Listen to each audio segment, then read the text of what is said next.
Please be seated.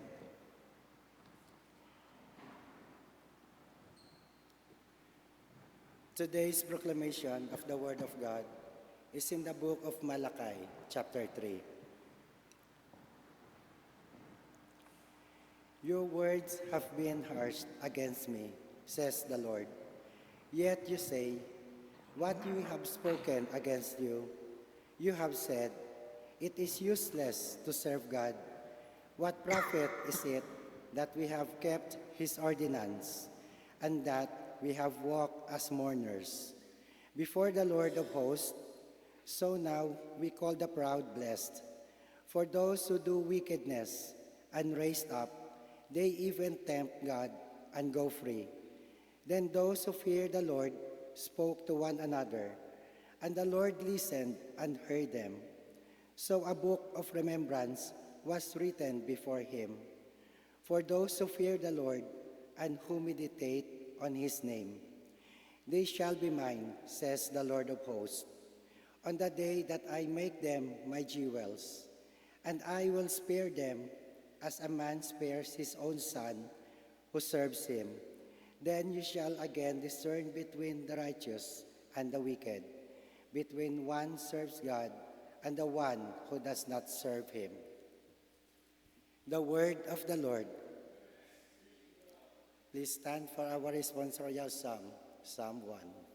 Let our response be, blessed are they who hope in the Lord. Altogether, blessed are they who hope in the Lord.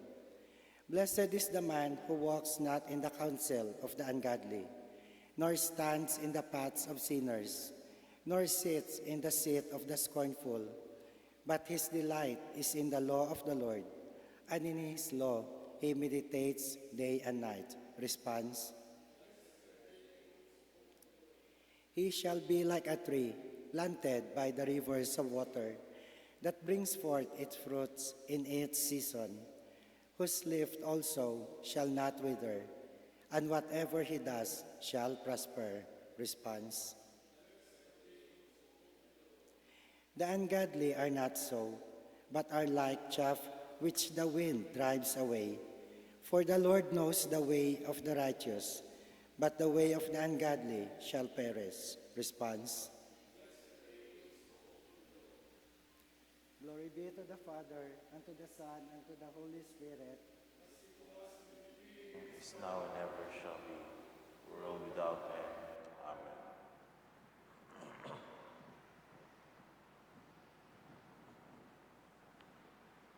The Lord be with you. The Holy Gospel of our Lord Jesus Christ according to St. Luke chapter 11. Glory to you, Lord Jesus Christ. We'll be reading from verse 11 to from verse 5 to 13. And he said to them, which of you shall have a friend and go to him at midnight and say to him, friend, lend me 3 loaves, for a friend of mine has come to me on his journey, and I have nothing to set before him. And he will answer from within and say, do not trouble me, the door is now shut, and my children are with me in bed. I cannot rise and give to you. I say to you, though he will not rise and give to him because he is his friend, yet because of his persistence, he will rise and give to him as many as he needs.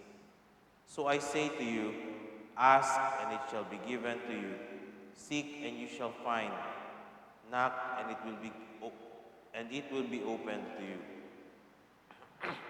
For everyone who asks receives, and he who seeks finds, and to him who knocks it will be opened.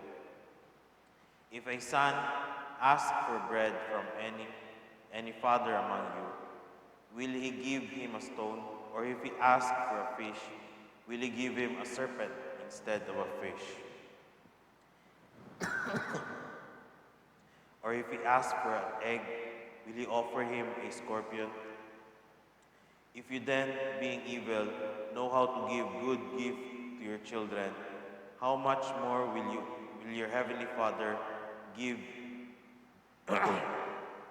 If you then, being evil, know how to give good gifts to your children, how much more will your heavenly Father give the Holy Spirit to those who ask Him?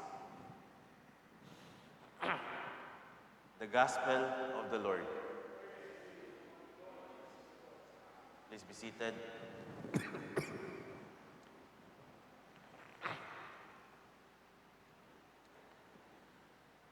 Every year, meron tayong ginagawang faith goal. Susulat natin sa isang papel.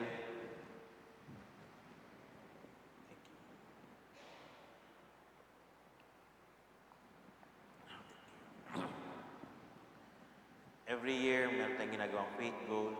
Isusulat natin sa papel yung mga desires natin. And hindi lang yung desires natin, but desires natin para sa family natin, for the church.